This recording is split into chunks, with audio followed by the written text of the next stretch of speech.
reçoit accompagné de sa voisine de palier. Voici la chambre, elle est un peu en désordre. Ça, c'est la chambre où vous vivez alors, hein? Oui. Avec votre mari? Mon mari. Et les enfants, ils dorment où? Oui. Les enfants là-bas. Les enfants, ils dorment dans la pièce d'à côté? À côté. D'accord. C'est très dur. Il n'y a pas les commodités ici. Il n'y a rien. On attend du président. Ahmed Belaïd se propose de nous servir de guide à l'intérieur du squat. En à peine quelques minutes, nous avons la surprise d'être rejoints par une patrouille de police qui voulait, nous explique-t-on, s'assurer de notre sécurité. Solution gratuite pour des hommes et des femmes au plus bas de l'échelle et qui ne disposent d'aucun contact. Ces centres de transit n'ont pour seul et unique mérite que l'absence de loyer à payer. Et cela signifie s'accommoder de l'humidité ambiante, de l'insalubrité, du manque d'hygiène et des problèmes de sécurité, sans parler de l'absence totale de confort et d'intimité. Avoir des toilettes ici est un véritable luxe.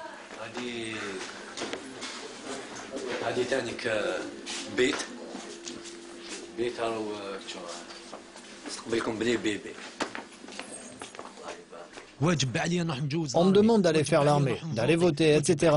Et mes droits, où ils sont mes droits? Les droits des citoyens, ils sont où?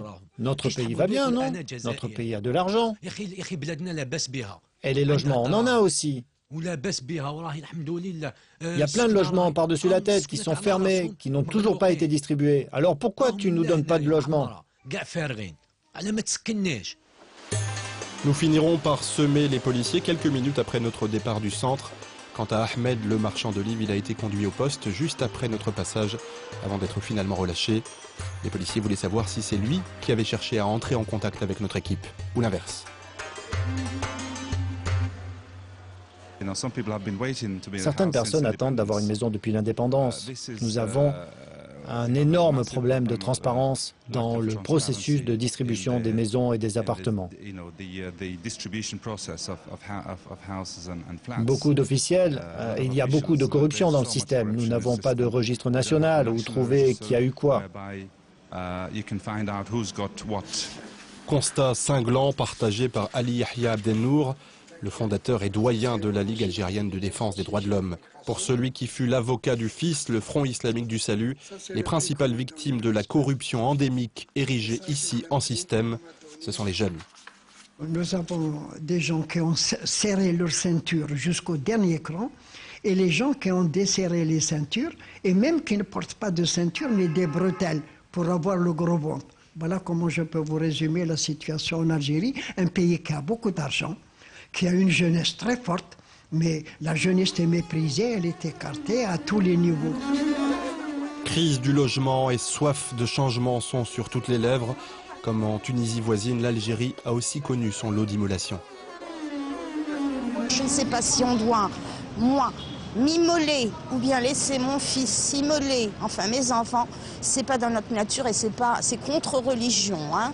Je n'ai pas envie de moisir en enfer. L'enfer, je le vis déjà, donc je sais ce que c'est, et mes enfants aussi. Il y aura un changement parce que ça fait 30 ans qu'il y a toujours les mêmes personnes qui dirigent le même système et tout, et leur charabia, blablabla, toujours les mêmes choses.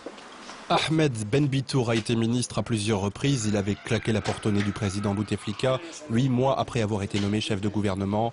Pressenti pour lui succéder en 2014, il vient de créer sa propre mouvance politique, l'ANC, l'Alliance nationale pour le changement. Ses détracteurs l'accusent de complicité avec le pouvoir. Il faut se rappeler que la création de partis politiques dans le contexte actuel est normalement chose impossible.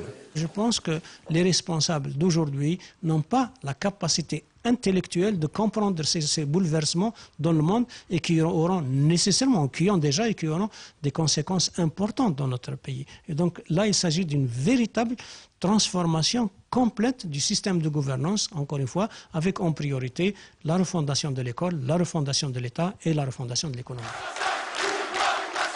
C'est le plus vieux parti d'opposition en Algérie. Le FFS a fait salle comble lors de son dernier meeting tenu début mars à Alger. Karim Tabou en représente la nouvelle garde. Contesté pour son intransigeance, il a toujours refusé de prendre part aux marches d'opposition. Lui prône une lutte pacifique et estime qu'il faut prendre le temps du dialogue.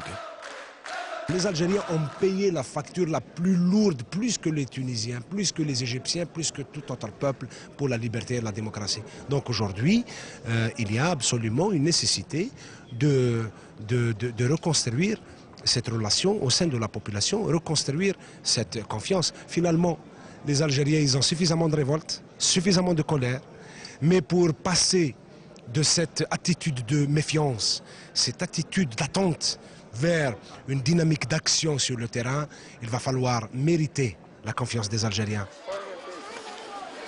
Voici Denis Gonzalez, appelé aussi le bon samaritain de Bab el Oued. Sans lui, SOS Bab el Oued n'existerait sans doute déjà plus. L'association qui a vu le jour il y a une quinzaine d'années s'est donnée pour mission de canaliser la jeunesse. Mais en l'absence de soutien financier de l'État, les choses n'ont pas toujours été faciles, reconnaît son président. La bureaucratie, ça tue. C'est pas évident de travailler dans ce genre de... comment je vais dire? Contexte. De contexte, voilà. C'est pas évident, c'est pas évident. On fait de la résistance pour que ça change.